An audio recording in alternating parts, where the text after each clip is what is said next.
Hello बच्चों, मैं हूँ उन्नू उल्लू, आपका चतुर पंखों वाला दोस्त।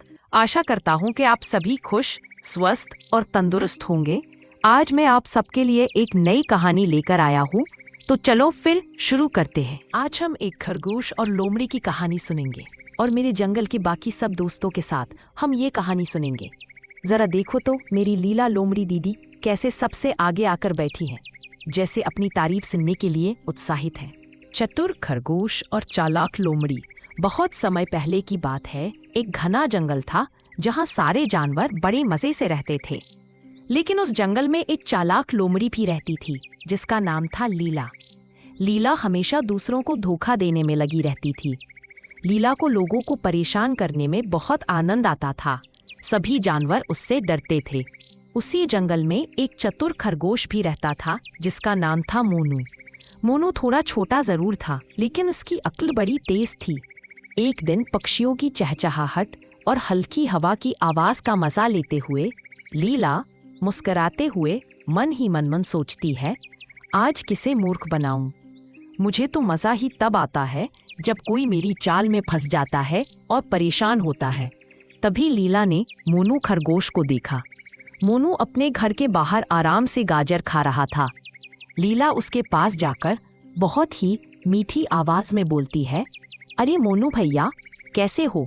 देखो तो कितनी सुंदर गाजरें खा रहे हो, क्या मुझे भी एक दोगे?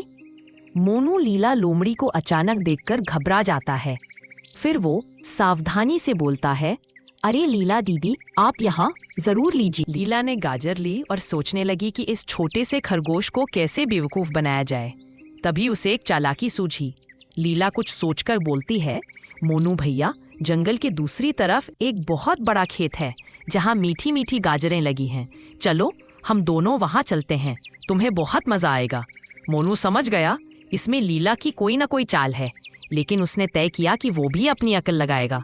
मोनू बोलता है, ठीक है दीदी, मैं तैयार हूँ, लेकिन पहले मैं अपनी माँ से पूछ लूँ। मोनू फिर कुछ सोचकर बोलता है, लीला दीदी, आपने पहले कभी मुझे इस तरह नहीं बुलाया, अचानक इतनी मेहरबानी। लीला जल्दबाजी में बोलती है, अरे नहीं नहीं, माँ से पूछने की क्या जरूरत है, चलो जल्दी करो। मोनू को पक्का यकीन हो गया कि लीला कुछ गड़बड़ कर रही है। उसने लीला लोमड़ी को बोला, दीदी आप बैठो, मैं अभी आता हूँ। और भीतर जाकर चुपके से अपने दोस्त कक्कू बंदर को बुलाया और उसे सारी बात बताई। कक्कू बंदर ने सारी बात सुनकर कहा, मोनू, लीला बहुत चालाक है, हमें भी चालाकी करनी पड़ेगी। मैं पेड़ों के ऊपर से तुम्हारा पीछा करूंगा। लीला मोनू को लेकर खेत की ओर चल पड़ी। बीच जंगल में एक सुनसान जगह आ गई। लीला मुस्कुराते हुए मोनू खरगोश की तरफ देखकर बोलती है, मोनू भैया, थोड़ी देर यही रुकते हैं, मैं बस पानी पीकर आती हूँ। जैसे ही लीला हटी, कक्कू बंदर जल्दी से आया और मोनू से बोला, भैया तुम्हें सतर्क रहना होगा। तभी लीला वापस आई और बोली, चलो मोनू, अब आगे बढ़ते हैं। जैसे ही वे खेत के पास पहुंचे, लीला ने कहा, मोनू भैया, तुम ये देखो, यहाँ एक गड्ढा है, इसमें अगर तुम उतरोगे तो सबसे बड़ी गाजर मिलेगी। मोनू हंसते हुए बोला, अरे दीदी, इतनी बड़ी गाजर आप क्यों नहीं लेती? लीला बोलती है, नहीं नहीं, मैं तो तुम्हें मौका देना चाहती हूँ। मोनू ने इशारे में कक्कू को बुलाया।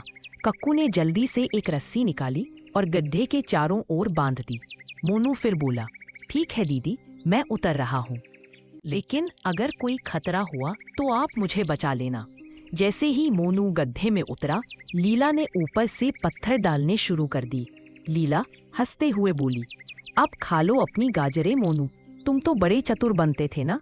मोनू डर गया, लेकिन उसने तुरंत रस्सी को खींचा और चिल्लाया, कक्कू भैया, जल्दी करो। कक्कू ने फुर्ती से मोनू को ऊपर खींच लिया। तभी कक्कू ने लीला को पकड़ा और बोला, लीला दीदी, आपकी चाल उल्टी पड़ गई, अब पूरे जंगल में आपकी ये हरकत सबको बताएंगे। लीला शर्मिंदा होकर वहां से भाग गई। मोनू और कक्कू ने सभी जानवरों को बुलाकर पूरी कहानी सुनाई। सबने मोनू और कक्कू की बहादुरी की खूब तारीफ की। सभी जानवर एक साथ बोलते हैं, अब हम सब मिलकर लीला को सबक सिखाएंगे कि जंगल में भाईचारा जरूरी है।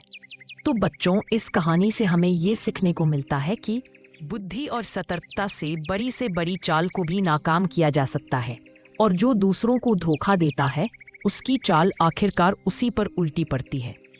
कहानी का दूसरा भाग। चालाक लोमड़ी को सबक। जंगल में खरगोश और लोमड़ी की कहानी सब जान चुके थे। लोमड़ी अपनी चालाकी से बहुत खुश थी, लेकिन उसकी आदतें सुधरी नहीं। वह फिर से जंगल के मासूम जानवरों को धोखा देने लगी। लीला लोमड़ी की हरकतों से तंग आकर सभी जानवरों ने एक सभा बुलाई। हिरण गुस्से में बोलता है, अब बहुत हो गया, हमें मिलकर लोमड़ी को सबक सिखाना ही पड़ेगा। कछुआ धीरे से कहता है, हाँ, लेकिन योजना समझदारी से बनानी होगी। बंदर मुस्कुराते हुए बोलता है, मेरे पास एक आइडिया है। बंदर ने सबको एक योजना बताई। सबने मिलकर तय किया कि लोमड़ी को उसकी ही चाल में फंसाया जाएगा। फिर सब मिलके लोमड़ी से मुलाकात करते हैं। हिरन डरते हुए अभिनय करता है, लोमड़ी बहन, मैंने सुना है कि नदी के उस पार एक बड़ा खजाना दबा है, लेकिन हमें डर लगता है वहां जाने में। लोमड़ी चमकती आंखों से पूछती है, खजाना? अरे ये तो मेरे बस की बात है, मैं खुद ही ले आऊंगी। लोमड़ी जैसे ही नदी पार करने लगी, कछुए ने पहले से ही एक गड्ढा खोद रखा था और बंदर ने उसमें पत्ते डाल दिए थे।